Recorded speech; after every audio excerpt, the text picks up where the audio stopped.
Vamos agora à entrevista do dia com Denise Campos de Toledo. E eu converso agora com Janaína Pascoal, deputada estadual pelo PSL. Vamos falar do governo Bolsonaro, do atual ambiente político e crise do próprio partido PSL. Deputada, boa noite. Boa noite, uma honra estar aqui. Bom, e uma das novidades de hoje é a sinalização do presidente Bolsonaro de que ele deve mesmo sair do PSL. Eu queria saber sua avaliação em relação a esse cenário. A senhora já tem falado bastante a respeito disso, mas seria um novo lance dentro de uma situação de crise e de racha do partido mesmo, né? Veja, essas questões são muito pessoais, né? Se a pessoa vai ficar no partido, se vai sair. Para além de ser o presidente, eu acho que é uma situação muito de ordem pessoal mesmo. Mas, do ponto de vista do país, me parece que seria interessante o presidente, no lugar de sair ou de seguir, né, nessa briga, na verdade, tentar conciliar. Porque esses dois grupos que surgiram dentro do PSL podem até ter divergências, mas eu sei que essas pessoas, as que estão nos dois lados, gostam muito dele.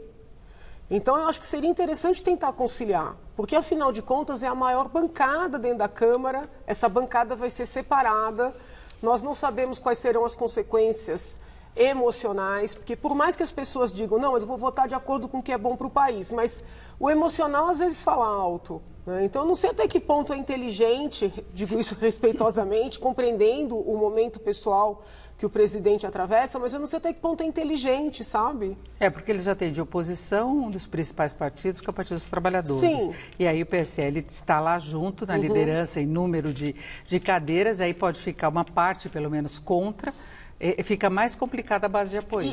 E quando há, muitas vezes quem está do lado de fora não percebe, não entende isso, mas quando há mudanças de siglas, existem consequências também nas comissões, nas cadeiras que os partidos têm nas comissões.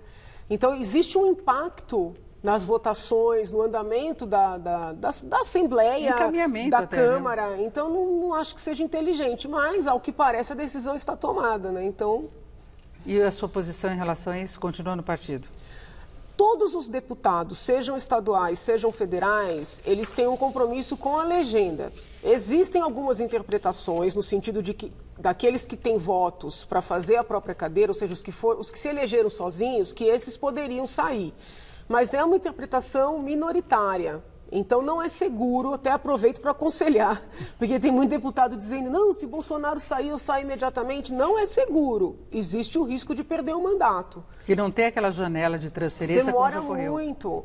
Se o presidente conseguir criar um partido, né, um partido novo, que é estranho utilizar agora na medida em que tem uma sigla com esse nome, mas se ele conseguir criar um partido novo, aí as pessoas podem sair, podem migrar. Ou aquelas pessoas que eventualmente venham a ser expulsas. Os advogados do presidente estavam fazendo uma construção jurídica de uma espécie de justa causa do partido. Eu não sei se eles vão seguir com a ideia de protocolizar uma espécie de um pedido de afastamento coletivo, né? Eles estavam ensaiando essa saída jurídica, mas que é insegura, com todo respeito aos colegas, né? Mas aí tem um outro problema que vários parlamentares que são do PSL já estiveram aqui, inclusive reclamaram da posição dos filhos do presidente. Eduardo Bolsonaro também é do PSL, assumiu a liderança numa situação bastante conturbada e ele também teria de sair ou ficar. E há uma preocupação com relação à forma como ele conduz as discussões, as provocações por redes sociais, todos os que o apoiam. É uma situação difícil depois até para formar uma nova base, não é? Veja, o presidente saindo, eu não sei se o filho fica como líder, né? Porque, de certa forma, o que acirrou essa situação foi a briga pela liderança entre o deputado Eduardo e o deputado Valdir. Então, eu não sei se o presidente saindo, se o filho fica como líder. Essas brigas todas nas redes sociais, elas existem porque são pessoas belicosas dos dois lados. Porque também se um agredisse e o outro ficasse calado, a situação não seguiria. Mas é uma sensação meio de traição em algumas circunstâncias, né? Que acaba levando as pessoas a reagir. Agora, não podemos esquecer que o ano que vem tem eleições municipais e aí seria preciso o presidente ter uma base maior no país, formar um partido e ter candidaturas, né? Eu não vejo essa situação como sendo prioridade dele. Ele não se preocupa? Eu acredito que não. Ele tem muito medo que usem o nome dele, que aconteça uma situação. Lá atrás, quando começou essa briga, eu achei que ele estava querendo sair de medo do que vai acontecer o ano que vem. Parece simples, mas não é. Mesmo nos corredores da Assembleia, eu estou indo para o plenário, alguém para. Doutora, tira uma foto? Como é que você nega uma foto? Aí amanhã esse cidadão, que eu não sei quem é, pega a foto e faz material de campanha. Como é que eu digo que eu não autorizei? A verdade é que eu não autorizei. Então, assim, você cumprimenta todo mundo te para e pede uma foto. Se isso acontece comigo, imagine com ele. Eu acho que ele entrou em pânico. E aliás, essa crise toda do PSL, pelo menos o que detonou, foi aquela fala com ele junto com uma pessoa que estava na frente lá do Palácio, Sim. que falou que ele ia colocar a foto junto com o Bivar, e ele falou, não, esse daí está queimado. E aí começou a crise para valer, Eu acho que ele ficou nessa situação de temor, entendeu? Veja, se ele ficar sem partido, sendo presidente da República, talvez não seja tão ruim. Porque ele se mostra alguém, vamos dizer assim, equidistante. Olha, eu não tenho envolvimento partidário, eu mesma sou defensora das candidaturas independentes, ele teria condições de se eleger de maneira independente, então ele pode até ficar equidistante. Mas se ele logo cria uma sigla para levar metade, ele está cindindo. E eu não sei até que ponto isso é bom para o país, para as votações, para as reformas, entende? Agora, falando em votações, nós temos aí uma grande polêmica e expectativa em torno da votação de um projeto no Congresso em relação à prisão em segunda instância, depois da decisão do Supremo semana passada. Tivemos manifestações esse final de semana em todo o país, principalmente em São Paulo. Qual a sua expectativa? Dá para aprovar esse tipo de projeto? Gente, eu tenho uma visão tão diferente, então, assim, eu falo isso respeitosamente. Veja, se aprovar é um elemento a mais, mas o Supremo vai fazer o que ele quiser. Prova essa decisão da semana passada. Mas Dias Toffoli abriu essa possibilidade, né? Sim, mas eles vão interpretar para não fazer nada. Presta atenção. A gente teve, né, um gap nessa interpretação em que eles determinaram a prisão. Agora não está certo. Então, assim, eles fazem o que eles querem no momento em que eles querem. Até 2009 foi uma interpretação. 2009, 2016, outra interpretação. 2016...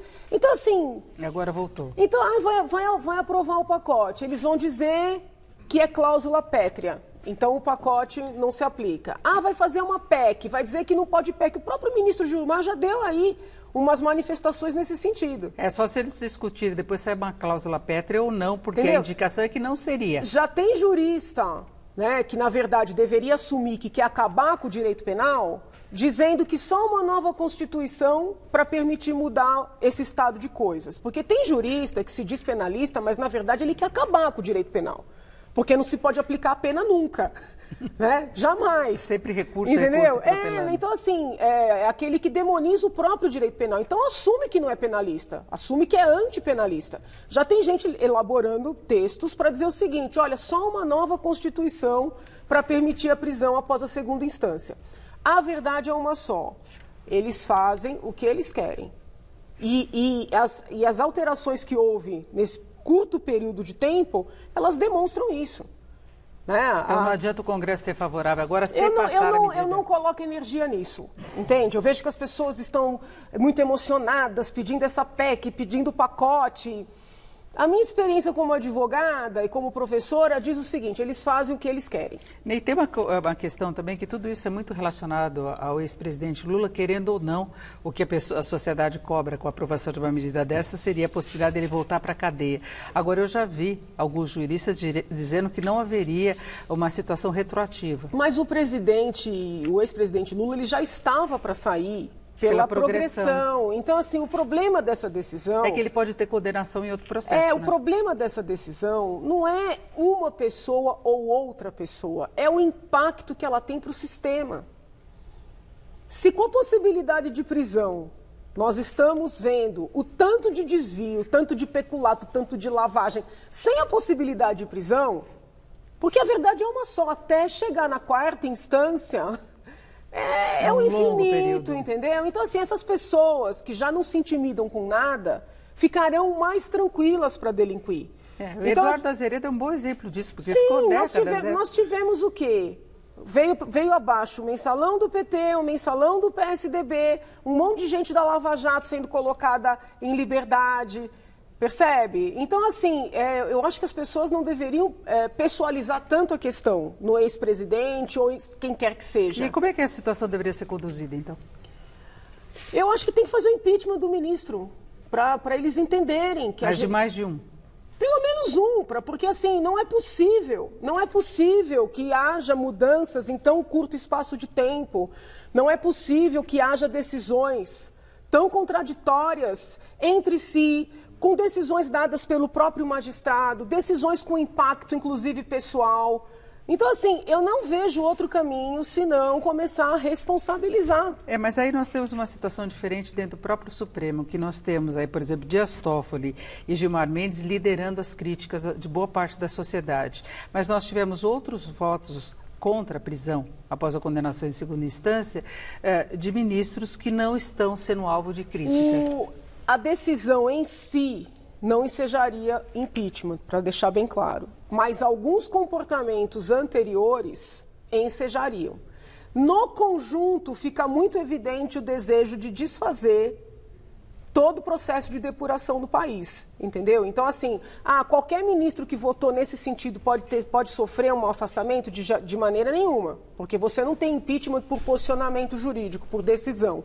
Mas analisando o conjunto em determinadas circunstâncias, a decisão do COAF, que agora existe a possibilidade de ser revertida, ela é inexplicável do seu ponto de vista jurídico. Então, mas aí de Dias Toffoli, ela foi motivada por uma ação de Flávio Bolsonaro, que é filho do presidente, naquele envolvimento todo com relação a repasse de recursos, o caso Queiroz. Então, indiretamente, o presidente seria favorável a esse tipo de decisão. Mas eu não. Não importa. Mas eu estou falando do apoio da sociedade em relação a isso. O que ocorre é o seguinte... Porque aí tem dois pesos e duas medidas para boa parte da sociedade, né? Então, o Dias Toffoli é criticado, mas se isola a posição do presidente em relação a isso. Mas daí a inteligência dele em dar essa decisão num pedido do filho do presidente. Eu fico intrigada quando as pessoas diminuem a capacidade do ministro Toffoli. Ele é inteligentíssimo. Só alguém muito inteligente para dar uma decisão como essa no pedido do presidente, porque ele se blindou. Ele não protegeu só aquele caso, né? Então, veja, essa última decisão, essa última mudança do Supremo com relação ao prazo das alegações finais, isso não existe na lei. Quando eles começam a anular processos por causa da ordem das alegações, fica evidente o desejo de desfazer todo o avanço com a Operação Lava Jato, com os próprios mensalões, quase desfazer um próprio trabalho do Supremo, entendeu? É muito triste. Agora, do ponto de vista jurídico, ficou muito difícil a Lava Jato avançar da forma como ela procedia, né, em relação às investigações, delação premiada, tudo isso perde muito força nesse processo. Perde força e existe o risco de eles continuarem desfazendo, porque tem se falado na questão da lei da ficha limpa, né, que pode ser aí flexibilizada ou eventualmente até declarada não recepcionada, o que seria um retrocesso sem precedentes. Né? Aí o ex-presidente Lula poderia até ser candidato. Sim, mas o importante é a gente não pessoalizar, porque quando pessoaliza, entram as paixões. Entendeu? Ou porque quer que ele seja, ou porque não quer que ele seja. Nós temos que ter um pouco de distanciamento para avaliar o que aquela mudança ou aquela reinterpretação significa para o sistema jurídico, entendeu? Agora, qual a sua avaliação em relação a essa perda de força das instituições no país? Não é uma situação arriscada do ponto de vista de democracia, que a gente precisa ter um Supremo forte, a gente precisa ter um governo respeitado, forte também, não por causa de paixões. E o Congresso também tem que ser forte pela capacidade de criar leis, de colocar as normas de uma maneira correta, né? Por enquanto eu não estou vendo as instituições enfraquecidas. Mas esse questionamento do Supremo, ele está indo contra a maré, se impondo meio que por decisões muito próprias. Mas isso não enfraquece a opinião pública? Eu acho que quando merece ser criticado, tem que ser criticado. Né? Não adianta nada não criticar quando merece, quando precisa. Né? Isso tem a ver com democracia também, porque se a gente fica com medo de dizer o que precisa ser dito para não fragilizar as instituições, é porque nós não temos uma verdadeira democracia. Agora, na prática, qual seria a consequência disso? Como é que você vê o país daqui para frente? Eu gostaria que o presidente Alcolumbre recebesse o pedido de impeachment do ministro Toffoli. Eu gostaria, porque com isso a gente pode avaliar os porquês desses movimentos, né? Porque, assim, são muitas decisões sucessivas que prejudicam as investigações. Eu não estou falando do ex-presidente, não estou falando quaisquer que sejam as pessoas envolvidas. É no geral. É no geral. Então, gera mesmo uma desesperança. A sensação que dá é que nós estamos nos transformando declaradamente e de maneira institucionalizada no país da impunidade. Perfeito. Pelo menos para quem tem poder e dinheiro, né? Fechamos aqui com Janaína Pascoal. Deputada, muito obrigada pela sua participação. Eu que agradeço, mais uma vez. honra. Uma boa noite. Laerte Luciana.